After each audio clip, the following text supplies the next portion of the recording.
Renee, the presentation is all yours. Please take it away. And I should just add that at the end of the presentation, Renee will answer any questions you may have. Wonderful. Thank you so much, Lisa. And for everyone here, my name is Renee Stanton-Defaria, and I am the General Manager of Sales at Goway Travel.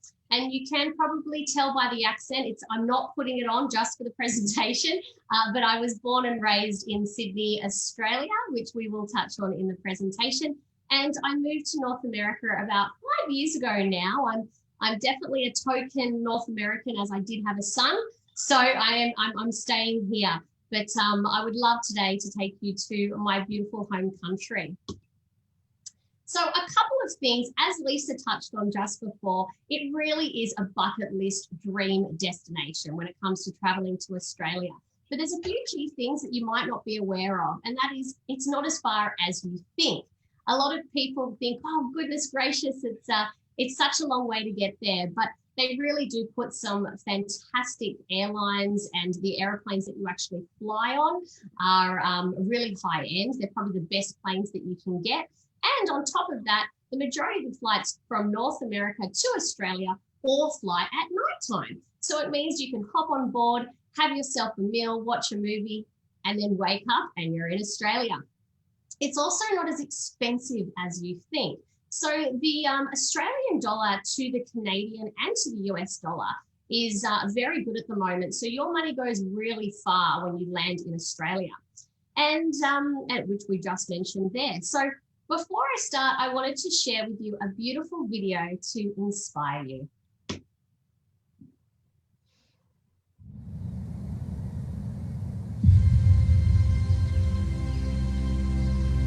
How can the colour blue be a feeling? Well, it's hard to describe, but it is. You see, it's different down here. The air just has more life in it. Sounds touch you, and the light fills you up somehow. Yeah, it's a place that stays with you. And sometimes, if you're lucky, it stays forever. Because Australia isn't just a place you see, it's a place you feel.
Australia isn't just a place you see, it's a place you feel.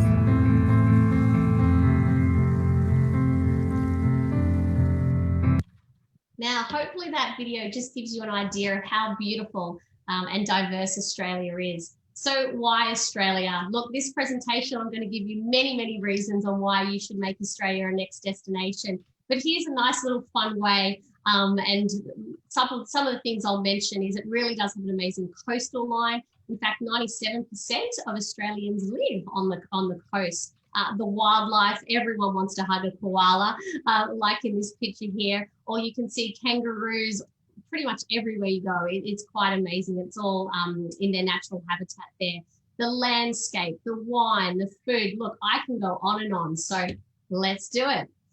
So a couple of things you may not be aware of, but Australia is a huge continent. In fact, you can see here, this is the United States, the map of the US. So when you fit it in, it's almost the same size. So one thing we always recommend when you are traveling to Australia is time. So make sure you take this into fact. You can't really visit the whole country in a week because that would like be going to the US and seeing everything in a week there. So we always say it's quality versus quantity. So here is a map of Australia, and it's just showing you the different flight times and so forth to get from one side into the major cities. So you're looking from east to west, about a 5-hour flight. And there's this little triangle here that I have highlighted, and that's where I'm going to take you today. So that's what we're going to concentrate on, because this is the typical vacation that people would choose if they were going to Australia for their first time. If perhaps you've already been before, then you would maybe touch on South Australia and Western Australia. But for the purpose of today, because I don't have enough time to do the whole country, I'm just going to focus on this little triangle here. So there is many ways to get around Australia. You can do a self-drive. Don't worry, it's not too hard to drive on the other side of the road. People always do worry about that. But in fact, it's very safe to drive over there. We don't have crazy 12-lane highways or anything like that. There's a lot less people. So the roads are very safe, and everyone really does abide by the laws and the speed limit. So I think if you're a confident driver here, you would have no problem whatsoever. You can fly as well. As mentioned, the land size is absolutely huge. So that's the quickest way to get from A to B. You can do a coach tour, or you can even do rail. There's a beautiful train here, the Garn, which is quite popular, and you can overnight on that and dine on board and so forth. So there's lots of different ways to get you around. So these are the major capital cities in Australia. Like I said, we're not going to go into each and every one of them, but this is just a nice picture to show you where things are located in the country. So let's go to Sydney. This is where I'm from, so it's very dear to my heart, and it's located in the state of New South Wales. So Sydney is obviously known for its famous landmarks, the Sydney Harbour Bridge, the Opera House, which you can see in both of these pictures here, and then the amazing coastal line with all of the beaches. And if you've ever watched Bondi Rescue on TV, that's a picture of Bondi just there in the right-hand side. So Sydney City in itself is absolutely spectacular. And look, I'm not just saying it because I'm from there, but I would probably say it's the most beautiful harbour in the world. You can swim in that harbour. So there's lots of different beaches that are actually in this picture right here that you can swim at. Or there's surfing beaches, and you've got roughly about 20 different beaches just in Sydney alone that hug the coastline. So this is when you fly into Sydney. You're getting in at about 6 a.m. in the morning from your flight, and this is the first bit of what you'll see. It's pretty incredible. So when you're in Sydney, obviously you'd want to go and spend some time in the city. But some other great landmarks to visit is Taronga Zoo. That's up there in the right-hand corner. This zoo is actually located on the harbour, so you can see the harbour bridge right behind those giraffes. Another thing I always recommend people to do is really immerse yourself in the food. The food is incredible, and not just in Sydney, but throughout the whole of the country. And you have a lot of these amazing restaurants. This one in the left-hand corner is Icebergs at Bondi Beach, and just look at that view. I just want to jump in right now, enjoy some famous seafood. Seafood is really, really good back in Australia, and a nice cold beer. We also have some amazing walks. So this one down in the bottom left-hand corner is called the Manly to Spit Walk. Don't worry, I don't expect you to remember all of this, but you will find amazing coastal walks that you can do as well. The beaches. Sydney is really, well, I guess Australia is known for their beaches. In fact, I believe there's over 17,000 beaches in Australia. So just touching on Sydney and a couple of the activities you can do there. In the top left-hand corner, that's where I'm from. That's Manly Beach, and that's where I used to live. And it's a very popular beach for people to visit when they come. You can do things like surfing lessons. So that's a really fun way, especially if you have a family and kids that people like to do. And don't worry, the waves aren't too big. They make sure they take you to a safe area of the beach. So we definitely recommend when you do go to Sydney, obviously visit the city and perhaps stay there, but make sure you venture out to the beaches. They're only about 15 kilometres or 10 miles away from the city, so they're not that far at all. Then you've got the spectacular Blue Mountains National Park. Now, this is located 2 hours west from Sydney. So you can either go out there as a day trip, or you can actually go and overnight there. It is absolutely beautiful. And I guess it's our version of the Grand Canyon. And I think the pictures here will do it justice and show you what it's like. So this goes to another part of Sydney, just on the outer skirts. So it really is a diverse city and has so much to offer.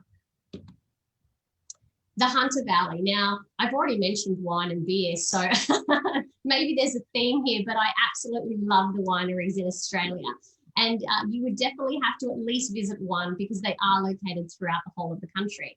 So the one in New South Wales is the Hunter Valley, and this is only 2 hours, once again, from Sydney, but it's northwest. So you can do day trips out there if you wish, or once again, you can go and visit it. Now, the great thing is the Hunter Valley alone has over 120 wineries. So when you go out there, there is so much to do. Obviously, do some wine tasting, enjoy a beautiful meal overlooking a vineyard. So there's a lot of these day trips that you can do from Sydney. So you just want to make sure you have enough time there to fit it all in. So now we've only just scratched the surface of New South Wales, but I'm going to take you north to Queensland. And of course, Queensland is known for the famous Great Barrier Reef. And we're just going to touch on 3 key areas of Queensland. Firstly, we're at the lower half of Queensland, and that's known as the Sunshine Coast. It is famous for Australia Zoo and Steve Irwin. That is his daughter there, Bindi. It is Bindi, yes. So this particular zoo, you can actually hug a koala. Now, you can only hug a koala in Queensland. In every other state, you can't. You can only just have an encounter with them, but you can't hold them. So if that is something you really want to do, if it's an absolute must, then make sure you do so in Queensland. And Australia Zoo is such a fantastic zoo to visit. I'd highly recommend that you go there. And yes, you do see the famous crocodiles, and they do interact with them, similar to what Steve used to do back in the day. Then you can see these are the types of beaches you get in the Sunshine Coast. Hardly anyone on them, and they just go for days. So you'll probably see there's a common theme in Australia, and that is it's all about the water. So you would be visiting places like this as well. And even if you don't swim, that's no problem. This is the type of scenery you're actually going to see. So now we're going to head up north to Cairns. So sometimes people will fly Sydney-Cairns direct. That's about 3 hours. But if you wanted to go to the Sunshine Coast in the previous slide, that's about an hour and a half from Sydney. And then you could fly again from Sunshine Coast to Cairns. So Cairns is known as the gateway to the Great Barrier Reef. So from Cairns, you can actually do day trips out to the Great Barrier Reef, or you can choose to stay actually out at the reef because there's many islands out there. So just north of Cairns is Cape Tribulation, which is this beautiful rainforest area. So Cairns is known as where the rainforest meets the reef. It's really, really beautiful and lush. So now we're going to have to go to the Great Barrier Reef. Obviously, you're going to Australia. So if you're going from Cairns, it's roughly about a 2-hour trip, and you come out and you land on this little pontoon. So you'll see this in the bottom corner there. So it's there permanent. And you can actually overnight on that pontoon. They only started doing that experience last year, which is pretty cool. So if you actually want to go and spend the night on the reef, you can now do that. Alternatively, you can just go for the day. And here you can snorkel, you can scuba dive. They have a beautiful lunch that you will have. They've also got a submarine. So if perhaps you don't swim and you'd still like to see the reef, you can certainly do that. They've also got a sun deck chair so you can relax. There's a bar if you're wanting to grab something to drink. And you really do spend the full day out there. And it really is such an amazing experience because this is what the water looks like. It's nice and it's warm and you get to meet Nemo and all of his friends. So if you wanted to actually stay out on the Great Barrier Reef, there's 74 different islands because the Great Barrier Reef actually stretches for over 1,000 kilometres, roughly 650 miles. So if you have a look in the bottom left-hand corner, you will see that's a stretch of the Great Barrier Reef, and they're all the different islands that are made up of it. So you could go out and choose to stay at any one of these islands. The great thing about it is they all have a different price point and offer something different. So no matter what your likes are, we'll be able to find something that suits your needs. Here's a couple of pictures of some of my favorites. The middle is the Intercontinental, and that's on Hayman Island. It's very high end. It's absolutely beautiful. You have these rooms that are right in the pool and you can just swim right out. Or in the top right-hand corner, if you really want to treat yourself, this is Koalas. It's known as one of the great lodges in Australia. And yes, that is the room. Every single room has its own private plunge pool that overlooks the Great Barrier Reef. So if you want to treat yourself, I've visited this place and I can tell you, you feel like you're in the middle of nowhere because it's so private and beautiful. But in actual fact, you're not that far from everything. So now we're going back into Cairns and we're going to the Daintree and Cape Tribulation. As I mentioned before, Cairns is fantastic because it really has the reef for you, but also has the rainforest. On top of that, it has a lot of Indigenous culture. And obviously, if you're wanting to go to Australia, you want to make sure you learn about the people there as well. So when you're in Cairns, you can do all of these things in just one area. Okay, so now we've gone to New South Wales, we've gone up to Queensland, and now we're going to scoot over to the Northern Territory. We're seeing about a 3-hour flight from Cairns over to the Northern Territory, and we're going over here for one main reason, and that is Ayers Rock, but also known as Uluru. So Uluru is a rock in the middle of the desert, but believe you me, you will be fascinated when you see it. It is absolutely stunning, especially at sunset and at sunrise. Now, you can't climb the rock anymore. You used to be able to, but as it's a sacred site, we're not allowed to anymore. But you can walk the base of the rock. That's roughly about 10 kilometres or 6 miles. And I've done it before and it was absolutely amazing. I woke up and did it at sunset, and it really was almost a spiritual experience doing it. You can also do one thing that I'd say everyone has to do, and that is the Sounds of Silence dinner. So this is done at sunset. So you slowly see the sunset, and because you're in the middle of the desert, there is nothing except this rock, you, and a beautiful dinner. So what they'll do is they have Aboriginals that come out and pay didgeridoos whilst just sitting there, enjoying a beautiful meal. And then as the sun sets, the stars come out. And I can tell you, I have never quite seen stars like this. They then bring an astronomer out, and this astronomer talks to you about all the different constellations in the sky. This really is one experience you won't want to miss. So that was just touching the iceberg in the Northern Territory. There's so much more there. But like I said, the majority of the people will go there for the first time to see the rock. So now we're going to go down to Victoria, and that is where we're going to end our journey today. And we're going to start in Melbourne. So Melbourne is the capital city of Victoria. You may know it because they hold the Australian Open tennis there, the famous Melbourne Cup horse races. It's definitely known for all of its different sports, but it's also known for its culture and coffee and just incredible food. So here you're going to see some images of the different art and the coffee culture. The thing I love about Melbourne and why I used to go there all the time was shopping, because I love to go there and shop. But it was also just to go into these little alleyways where they were really quirky. And then you would go into this little alleyway with a door and find the most incredible restaurant, coffee shop. People do sit in the laneways like this and just drink. It's a really fun cosmopolitan city. I would almost compare it to a European feel. It's a lot of fun down there. Now, you've also got Phillip Island, which is nearby, and that's where you'll see the fairy penguins. So you're going to find no matter where you go in Australia, there'll always be some type of wildlife encounter that you can do. So this is a very famous one. Sorry, that was my dog. Sorry if you heard that. This is a very famous experience that people do. Now, Great Ocean Road is about 2 hours. Sorry about that. My dog, I think the postman's out in front. But then you've got Great Ocean Road. Now, this is a spectacular drive. Actually, it's right behind me now. And this is where you'll see the 12 Apostles, which are these different rock formations. So if you wanted to do that drive, you can go there from Melbourne, and it's probably going to take you 2 days and you'll overnight once. Now, if you don't have the time to do that, you can certainly do a helicopter tour, and they actually depart from Melbourne. So once again, you can do this in a day.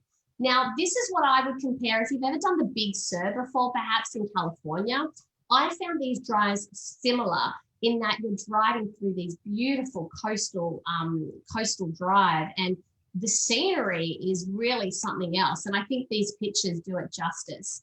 You also see beautiful little coastal towns along the way where you can enjoy fish and chips.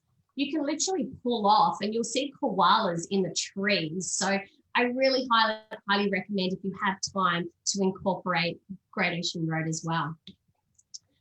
So hopefully in this last little bit that we've spent together, I've inspired you and you're ready to travel to Australia, but you're not too sure where do I start. Well, naturally, the first person you're going to reach out to is Lisa, because she is absolutely brilliant and she'll be able to help you customize an itinerary. And that's what we do at Goway, is we customize everything exactly to your needs. So whatever you want to do, don't worry, we can make that happen. We do have a brochure as well as a website that will help facilitate, and we've got lots of suggested itineraries on there. But don't worry, they're just a suggestion. You can customize them any way you want. So thank you, everyone, and thank you, Lisa.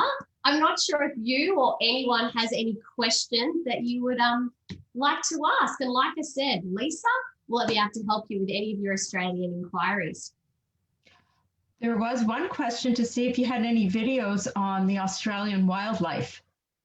Not on me, no. That is a good question. I don't actually have any videos just on the wildlife itself, but maybe I'll have to see if I can get something. Okay. And if anyone else has a question that they'd like to ask of Renee, please just hit unmute and join in. Let's just see. We had a question on the chat. Do you recommend driving the Stuart Highway? If so, what time of year? The great thing about Australia is it is always a good time to drive. We don't have snow. Well, let me correct that. We do have snow, but it's only in the snowy mountains. So if only you were going there for the purpose to ski or snowboard, and even then, it's never on the road. It's quite bizarre. And we never really get that cold either, or windy or storm. So in all honesty, you have nothing that you have to worry about all year round to drive. And as I mentioned earlier, it really is a safe country. Everyone abides by that speed limit. You go 5 kilometres or a couple of miles over, you will get pulled over. So, which is great, because we find when people travel there, they really do find that it's not so difficult to navigate. And it's usually 1 or 2 lanes. It's not 12, 20, highways that we have over here in North America. And someone else, like for myself, I'm thinking, can I shift gears with my left hand? Get an automatic. That's my tip. But don't worry, most car rentals don't even do gear shift. It's all automatic over there. Okay, because I'm just used to driving a manual transmission, and I thought, okay, I don't think about it here, in North America. But if I go over, I don't know if I could do that with the opposite hand. So someone else had, can you tell something absolutely not available in the United States? Something not available in the United States. Yeah, Sorry, I know for myself, the first thing that comes to mind is the wildlife. Oh, what's in Australia that you can't necessarily find in the US? Okay. 100% wildlife. So I think there's roughly about 100 species in Australia that only exist in Australia because it's a continent naturally. And look, I can do some comparisons, and it's not that I'm saying anything negative on either one because I love both countries dearly. I would say that the beaches are absolutely stunning. Not that America doesn't have some stunning beaches, but it really is known for its beaches, and so many of them are secluded, which is so lovely. And then obviously you've got the wildlife there as well. I mean, there's definitely a lot of similarities between the countries, but wildlife definitely. Food, the cuisine is a little bit different compared to North America in general. People-wise, we're pretty similar. We absolutely love North Americans, and hopefully you love us too. And the sport, there's lots of different sporting things there that are very different as well. Like football, cricket. Exactly. So they're always a bit of fun to go and do things like that. But I would say all of us live a pretty coastal lifestyle in Australia. Okay. So yeah. Yeah. Now, Jennifer is a sea kayaker, and where would you suggest to go kayaking? That's a great question. And I think that, I mean, you can even kayak in Sydney Harbour, which is pretty cool. And I see kayakers everywhere. And I think that's purely just based on the fact that 97% of us live on the coast. So I think that you can even do it up in the Northern Territory area. So as long as you're in safe waters, which is a lot of the area, there is so many places you can kayak that I couldn't actually put it down to one particular place because it really is all over. But I would say more so the east coast of Australia and more north. So kind of from Sydney upwards, but not too far north because there is some crocodiles there. But don't worry, no one swims there. Would 5 to 6 days suffice in visiting? Look, I think that you're really going to push yourself because the flight time, and you do get a little bit of jet lag, I can't lie. You will feel a little bit hazy for maybe the first couple of days. So I would honestly, I would say a minimum of 2 weeks, really, to enjoy yourself. What's the point in flying all that way to then only be there and have to turn back? So I would say 2 weeks would be a good timeline. And more. If you can spare more, 100% do more. Okay, this one is great. Can I stay in a tree house? I know I want to. I don't. Goodness, that is an interesting question. I'm sure there's something. Do I know off the top of my head? No. Straight away, I think of Africa when I think of staying in tree houses. But look, that's a good question. There isn't anything famous that I'm aware of. Put it that way. Okay. And what's a good time of year to visit? Very good question. So I always suggest to people it's good to go in our fall, which is Australia's spring. Obviously, they're the opposite. So around September, October. If the prices aren't as high yet, but you have really, really beautiful weather. So just to give you an idea, oh goodness, it's probably in the mid-20s. Lisa, can you convert that to Fahrenheit for me? I'm not very good at Fahrenheit. Oh my gosh, I've done Celsius for so long. I know, I apologize. 20, I would carry a sweater. I might not wear it. Okay, that's a really good way to say it, and a very light sweater at that. Put it this way, you'd probably be in shorts and T-shirts the majority of the time. But in the summertime, which is December to February, it gets very humid and there's a lot of storms and so forth. And you're actually going to pay a lot of money to travel that time because it's their school holidays. So I would recommend, even though it's lovely and warm, I would do either the spring or they call it the autumn. So it's basically our fall or spring is the best time to travel there. And I know that when people come to me and they ask me for travel just about in any destination, I love the shoulder season. I really do. Yep. I do. You don't have the crowds. But like Australia doesn't really get crowds. It's not like Europe, where you wait hours in line to get into certain things. Oh, yes. Even if you went in the winter, I'll tell you, just to give you a comparison, for 1 week, I would never wear the jacket that I wear in North America and Australia. I would sweat. So a typical Australian winter in Sydney would be about 18 degrees. So it's warm. Okay, no, that's very doable. Okay. Lovely. Are there certain times of the year where sea turtles are more prevalent, and what beaches do you have more activity? Okay, so with the sea turtles, you will go to the Great Barrier Reef to see them. Now, unfortunately, I'm not knowledgeable as to when the best time to go is to see them. So I do apologize. So that I do not know, because I don't believe there is maybe a certain time, but that we would probably have to find out for you. In regards to beaches that have a lot of different activities and so forth, you're going to find them in every, predominantly in New South Wales and Queensland. So in Sydney, Manly and Bondi are the two big famous ones where there's lots of different activities to do there. And then if you go to Queensland, you're going to find the Gold Coast region. That's very famous. I didn't touch on that today. That's where a lot of Australians tend to vacate. Sunshine Coast, that's where you'll see Australia Zoo. And then, yeah, they're probably the ones that are known for the most activities. Okay, and you did have in one slide, there was an image of a train. Are there many tours available? Can you recommend any travel by train? Yeah, so the Garn's probably the most famous one.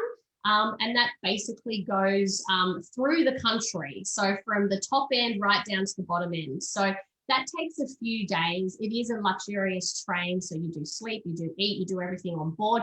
I personally have not been on it before, but it is very popular for people to take as a form, not only as a form of transport, but also for the experience as well.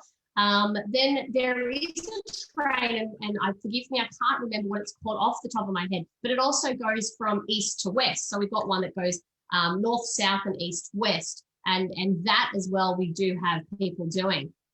But besides those two, it's really, most people will fly or drive. Now, entry requirements. Simple passport, or does one need, outside of COVID, restrictions? Okay, we're not talking COVID world, we're talking normal world. Okay, so you will need an electronic visa. All people do to go to Australia. The great news is at Goway, we can organise that with Lisa on your behalf. To my understanding, it's free. Look, don't hold me on that because things can change all the time, but it really is just a simple electronic visa that gets done online. Okay, and I'm kind of with Macy on this one. Concerns about spiders and little creatures invading flats and homes. Tell me that it's not a big deal and it's completely safe. I can absolutely tell you it's not a big deal. And look, I'm not going to lie. Of course, I've seen a couple of spiders in my time, but I've also seen them in North America as well. So they're definitely not in hotels or anywhere that you would stay. I've never been bitten. I've never known anyone that's been bitten. And that goes for all wildlife. There's definitely a misconception out there that you get off the plane and the animals are waiting for you. But don't worry. It really is completely safe, and it's comparable to what we have in North America.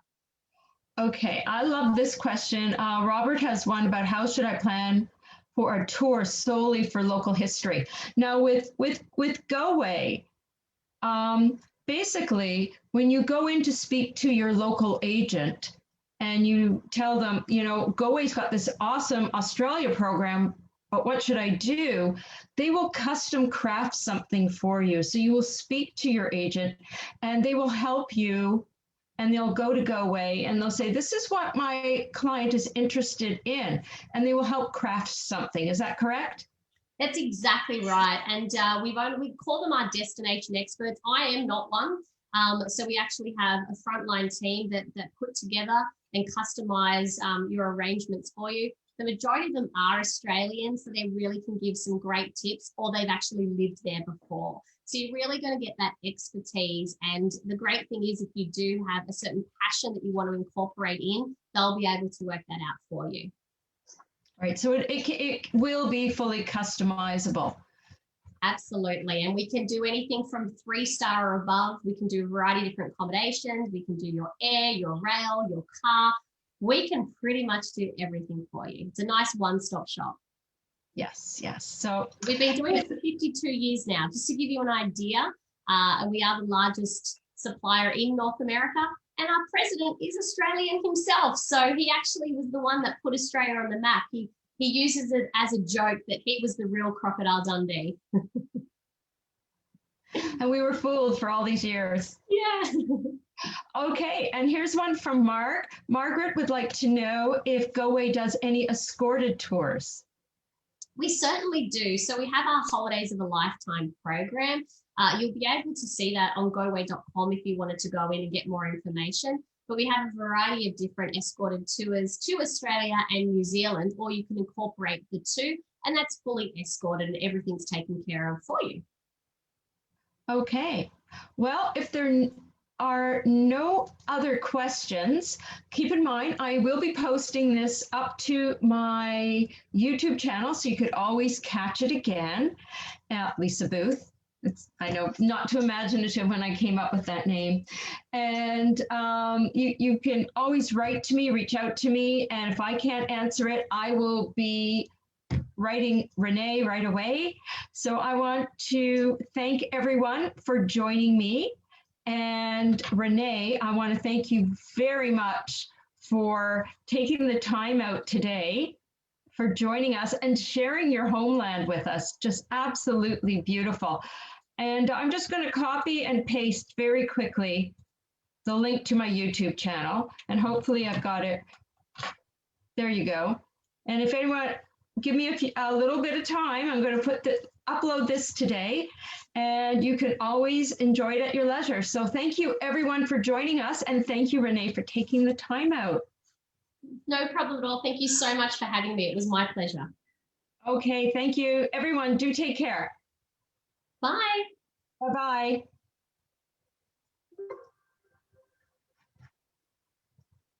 Two new messages. Just don't want to miss them. Okay. There were goodbyes. They're goodbyes? Okay, lovely. Well, thank you, Lisa. Yeah, take care. Bye-bye. Take care. Bye.